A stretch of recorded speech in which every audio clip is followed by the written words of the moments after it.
Hello, my name is Stephen Whitney, and I'm the head of the instructor training program for Soma Breath. And I spoke with Asher, and I wanted to put together this video to briefly break down and explain just how important breathing is, more specifically Soma Breath, when it is applied to fitness or athletes, okay? So there's a big misconception, and the misconception when it comes to breathing, one, is that it's on autopilot. Okay, it's part of your autonomic nervous system, and you can't control these functions in your physiology, from digestion to heart rate, nervous system, your endocrine system, your hormones, neurotransmitters. And this is actually very untrue. Your breath directly influences all the functions in your mind and your body. And if your breathing is erratic and not aligned or harmonic, then the same thing is happening to your thoughts. Okay, so erratic breathing leads to erratic thoughts. Erratic thoughts lead to erratic feelings. Those feelings turn into emotions, and this is where we end up in a state of panic or stress. And especially in athletes, having mental strength and clarity is crucial. So learning how to use your breathing in a rhythmic fashion is really going to change the game completely when it comes to your mental clarity. Okay, but that's just the tip of the iceberg. Probably the most important thing here is actually training your body to use oxygen efficiently. Okay, this is going to be done through holding out your breath, or what's called intermittent hypoxia, brief periods of less or lower oxygen. So I'm sure you've heard about athletes going to high altitudes or the top of the Himalayas to train. And it's because they become so strong, fit, their endurance and stamina, and it just goes through the roof. Well, there's a reason why. High altitude has less oxygen. Oxygen creates oxidative stress. Every time you breathe in, you contract. Every time you breathe out, you open up, you expand, okay? Because oxygen creates contraction, and then when you exhale, and carbon dioxide actually is a dilator. It creates expansion within your cells, increasing blood flow, okay? And the other important thing here is that when you're in high altitudes, your body adapts to having less oxygen, therefore it becomes more efficient at using oxygen. And this is really, really, really important. How does it do it, okay? Well, one way that it does it is that when you train in brief periods of less oxygen, okay, which you can do just by holding your breath out. You don't need to climb to the top of the Himalayas or top of a mountain to achieve the same things, the same results. You can do this by holding your breath out. Okay, but what happens when you do this is you lower oxygen levels and you start to build up CO2 levels in your bloodstream. Well, CO2 is this magical secret molecule, okay? Because it is a dilator, a vasodilator, okay? So you're gonna dilate your blood vessels, increasing blood flow, okay? Well, inside of your bloodstream are red blood cells, okay? This is where the oxygen binds. Through hemoglobin, the oxygen binds to a red blood cell, which then is transported around the body. Well, one thing that happens when you lower oxygen levels briefly, build up CO2 levels, is that you actually produce more red blood cells. It's through a hormone called EPO, okay? And this growth factor that actually stimulates the growth of new red blood cells when you train and holding your breath out. So now what you're doing is you're increasing the amount or the capacity in which you can transport oxygen around the body. Okay? And when you train in becoming more efficient at using less oxygen, what then happens is your rate of breathing slows down. And in pranayama, the less you breathe, the longer you live. Okay? This is how you're going to start to calm and slow down your breathing, keep it more balanced and harmonic, and this is going to lead to that focus and clarity in your mind. You're not losing your mind when you're in that last stretch of the fight or in the wrestling match. That last stretch is so important that you have that endurance, you have that strength, and you have that mental clarity. All of these things are going to happen when you start to balance your breathing in a rhythmic state, and you also start to learn to become more efficient at using less oxygen. This is another huge thing for recovery, okay? If our body's constantly contracted, it's going to wear down. It's going to break down and it's going to become weak. Your immune system is going to become weak. Your muscles are going to become weak. Your tissues and cells are going to become weak. And what you're doing at that point is you're not allowing for proper recovery. And recovery is crucial for athletes, okay? So again, we want to train the body in becoming more efficient at using less oxygen, okay? This is going to help us to not put so much strain on the body. Okay? You're also going to increase the amount of red blood cells, which is then going to transport more oxygen throughout the body, which this is really important.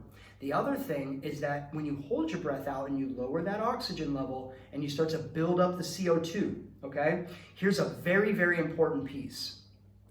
Oxygen binds to a red blood cell, moves into circulation, okay? Well, what most people don't know is that if you do not have proper CO2 levels in your bloodstream, the oxygen is not going to leave the red blood cell, okay? It binds to, the hemoglobin binds oxygen to a red blood cell, but it's proper balance of CO2 levels in your bloodstream that remove the oxygen from the red blood cell and allows it to go into the other muscles, the tissues, other cells, organs. So if you are not balancing the CO2 levels in your bloodstream, what you're doing is you're flooding your bloodstream, your body with oxygen, but you're not using it efficiently. You're not giving it to the muscles and tissues where it needs to thrive, where it needs to produce energy and to also allow for proper recovery as well. All of this is done just by using what's called intermittent hypoxia, or in Sanskrit, it's called Rishaka Kumbhaka, okay? Holding your breath out. And what we do is we take it a step farther. We train people in the Shisha Rishaka Kumbhaka. And this is holding your breath out past the comfort zone. So each time you do this, you're putting a positive stress response on your nervous system. Okay, the signals from your mind to your body that says, I need to breathe. This panic sensation, it's an icky feeling, a shitty feeling. But what happens is over time, you override that sensation. You override that urge to breathe and you build strength to your nervous system and you gain a huge amount, an increase in mental strength. The ability to not break under challenging or hard times. When things get tough, you have the mental strength because what you're doing is you're biohacking that signal that the mind or the brain is sending to the body that says, we're not breathing. We need to breathe. No, you don't. That signal is sent way too soon. So this is one of the huge things for allowing for better recovery, increasing the oxygen efficiency, which is vital for athletes, okay? You're also creating mental strength and clarity. You're building up strength to your nervous system.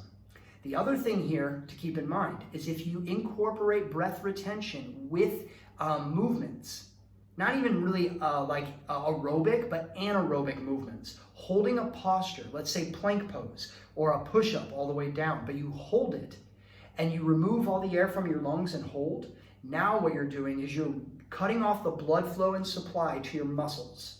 Okay? Your muscles are then going to see and remember, they have a memory that we didn't have enough blood flow, we didn't have enough oxygen, and we were deprived of that nutrients, this vital important nutrients that the body needs. Well, when you deprive it of that in a controlled environment, then what happens is the body remembers that experience and it prepares for it to happen again. So what does it do? It stores more oxygen, more red blood cells, again, producing more red blood cells. And this is where your a huge amount of strength and stamina comes into place because now your body is storing more of its reserves. Because you've depleted it of its reserves, it's then remembering that situation and it's going to store more in case it happens again. And that is your vital, that is your strength. That is the stamina, the endurance, is oxygen, blood flow, red blood cells, the ability to actually have proper CO2 levels, to use the oxygen efficiently inside of your body and allow it to enter into the other muscles and tissues.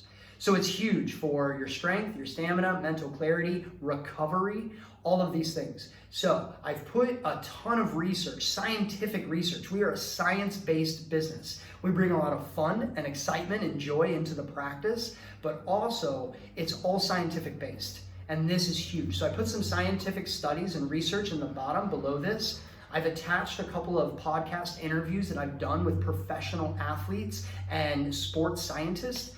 And so check those out to give you an even deeper idea of how important and crucial proper breathing is for athletes in anything that they're doing. And it's not just how you breathe, but how you're also breathing to optimize your physiology. This is a game changer. Not many people know about this, but it's been around for thousands of years. So if you guys want to take your team and individuals to the next level and bring in that level of enhancement, then I highly recommend that you guys really dive into learning more about Soma Breath and incorporating it into your daily practice and routine. This is not like you think other breath work is. This is daily, and it's only going to help you live longer, feel better, recover faster, and also be healthy and happy. So I hope this video helped bring a little bit of clarity on the importance of oxygen, carbon dioxide, holding your breath, breathing in a rhythm for athletes more specifically in regards to this video. So